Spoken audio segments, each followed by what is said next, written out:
politics, symbolism is everything.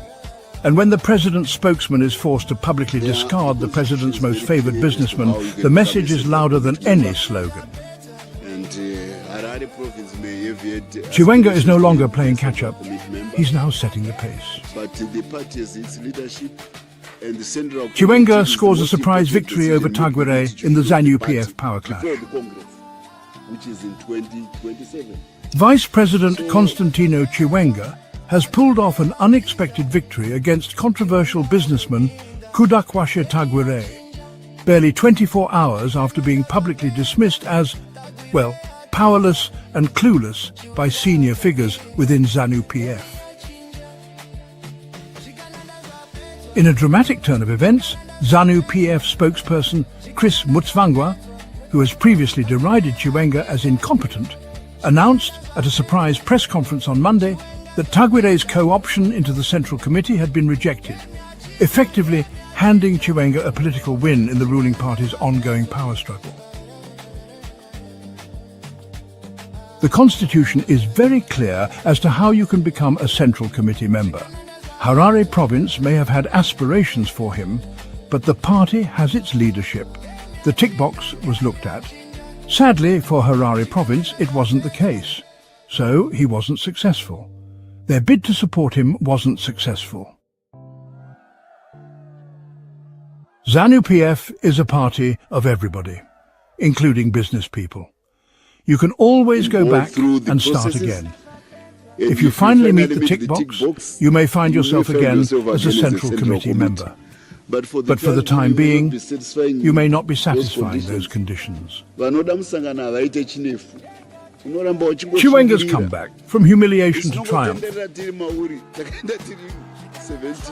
The announcement comes just a day after Chiwenga was widely mocked following a failed attempt to block Tagur's inclusion at a Central Committee meeting held on the 3rd of July.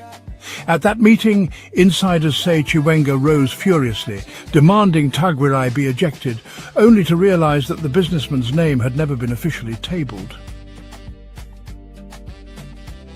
The stunt was likened by critics to a Cholocho 2.0 trap, referencing the 2004 coup attempt against then-President Mugabe. This time, the trap allegedly sought to expose Chiwenga's weakness and isolate him politically. Kuda was used as a pawn to shake Chiwenga up. He was misled. Kuda's issue was never tabled at the Central Committee. It was a setup. Yet despite the mockery, it is now Chiwenga's position that has been vindicated. The tension peaked on the 6th of July 2025 when Chiwenga's campaign strategist Blessed Geza'S staged a public showdown by playing video footage denouncing Tagur. The anthem? Well, it was a rousing chant, Pasi Nesvigananda, that is, down with gluttons.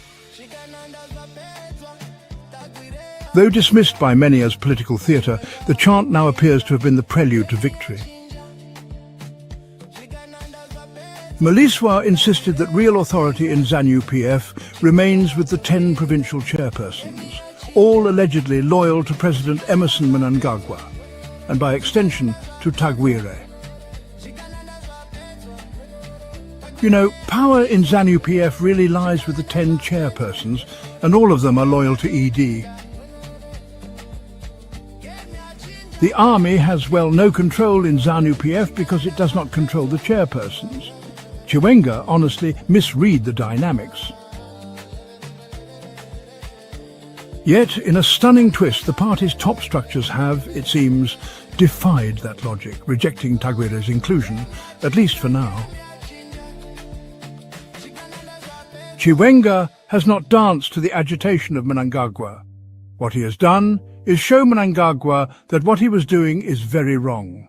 If I have to give Chiwenga marks, I would say he is 10 out of 10. Tagur's intended elevation followed a familiar path, similar to past promotions of technocrats like Jonathan Moyo and Mthulin Cube. But his alleged embezzlement of public funds has sparked resistance within ZANU-PF. Still, ZANU-PF's political commissar Munyaradzi Machacha has publicly defended Tagur. But you know, Mutsvangwa's Monday announcement appears to sideline that endorsement, at least for now.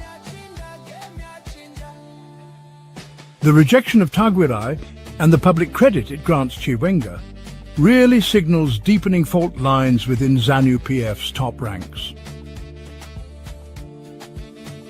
It may also mark the beginning of a new chapter in the strained relationship between Chiwena and Mnangagwa, once ironclad allies during the 2017 coup that toppled Robert Mugabe.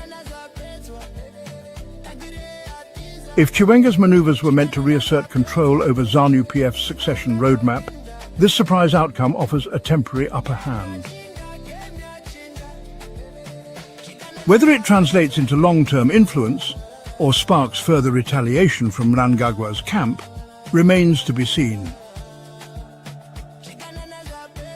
We may also have aspired to become very high along the way, but 40 years later we're still there, because the party has a way of doing certain things.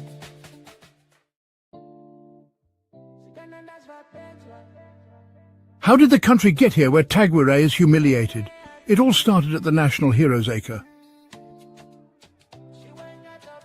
At the Heroes Acre, Vice President Constantino Chiwena declares war on internal corruption and mafia state capture. Pasi Nezvigananda. The term targets the corrupt elite, including Kuda Tagur, Wicknell Chivayo and Dilish Nguwaya. Mnangagwa bounces back to work, disrupting his annual leave to announce a fake inventor who's obtained more than $3 million from charging the government and members of the public for endless electricity generators that don't exist. Simba Chikanza challenges Mnangagwa to a press conference over his inventor, who's using a fake name and is in fact an armed robber suspect out on bail for robbing fuel stations. The government deletes its Twitter posts announcing the fake inventor, soon after the public challenge by Chikanza. Kuda Tagur funds disinformation campaigns. Online bots and influencers mock Chiwena's anti-corruption message, which denounces Zvigananda's.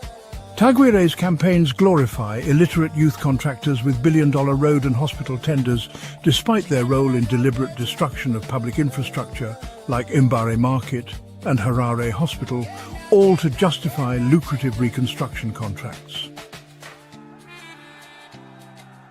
So, an audio recording of ZANU-PF spokesman Chris Mutsvangwa's voice suddenly goes viral, and it alleges that Vice President Chiwena cannot leave the country because, well, he has allegedly decapitated his ex-wife, Mary Mubaiwa.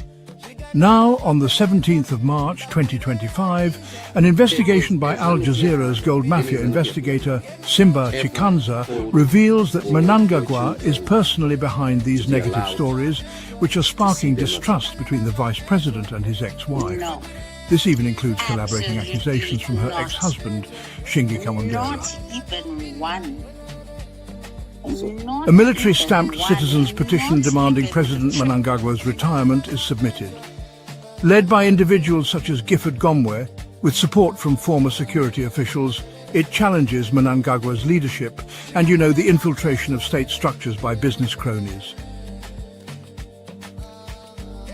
Simba Chikanza exposes the Pre-Cabe farm plot in a sting call. A Mnangagwa associate confirms a plan to hold a pro-Tagur strategy meeting at the president's Pre-Cabe farm. Tagur personally names political commissar Munyaradzi Machacha as the one facilitating his unlawful elevation to the Central Committee. An audio leak, it exposes CIO Deputy Director Rumbidzai Rusere. Rusere, who is actually Mnangagwa's mistress, mixes romantic messages with intelligence orders, all in a bid to crush those military-linked activists. She goes on to confirm these rogue operations, which, by the way, are funded by Tagur and Chivayo, completely bypassing the CIO Director General. Tagur is ejected from a Central Committee session. Vice President Chiwena blocks his entry at ZANU-PF headquarters. Mnangagwa is, forced to concede Tagur's co-option is off the table. Tagur's vehicle donations are, rejected. ZANU-PF then initiates an internal memo to regularize those donated vehicles. Chiwena and Tagur re-emerge at a so-called faith event at the ZANU-PF headquarters. At the National Multi-Faith Economic Dialogue, Chiwena takes the stage, introducing himself as Matsibaba Wicknell. Tagur, in turn, offers his remarks on land tenure. Now, critics are quick to describe the whole event as a sort of ritualized comeback attempt, seeking spiritual validation at a time when both men are facing political isolation. Inside ZANU-PF, things quickly descend into chaos over Tagur's status.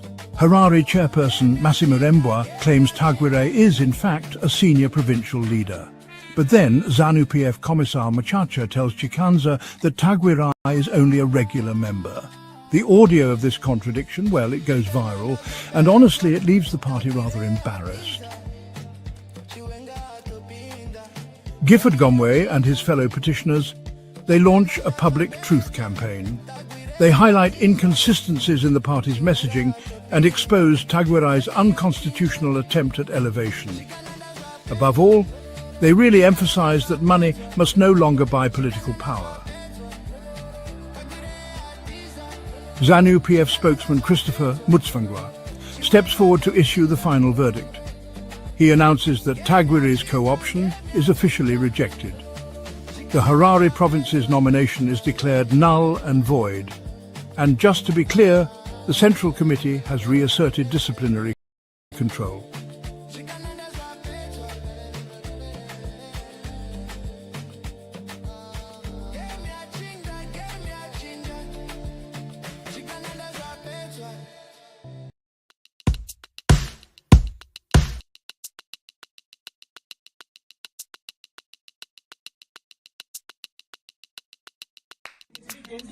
So this is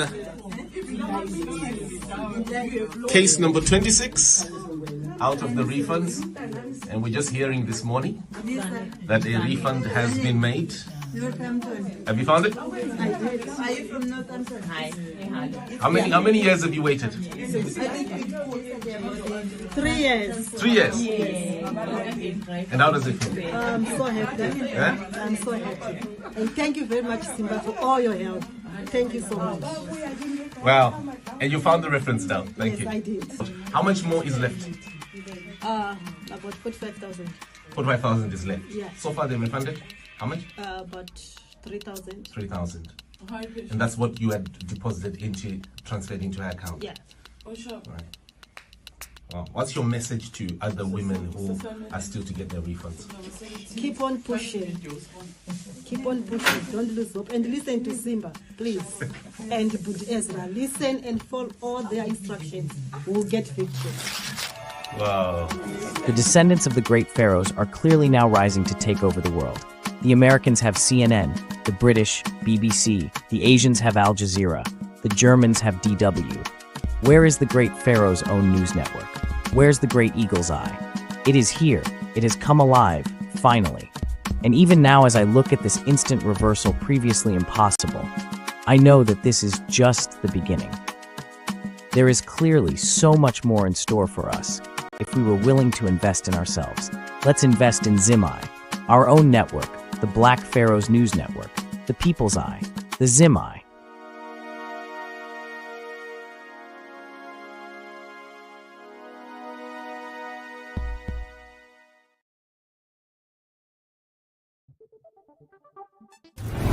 The future. This is ZimEye Media, broadcasting all round the world, on the spot, on the dot.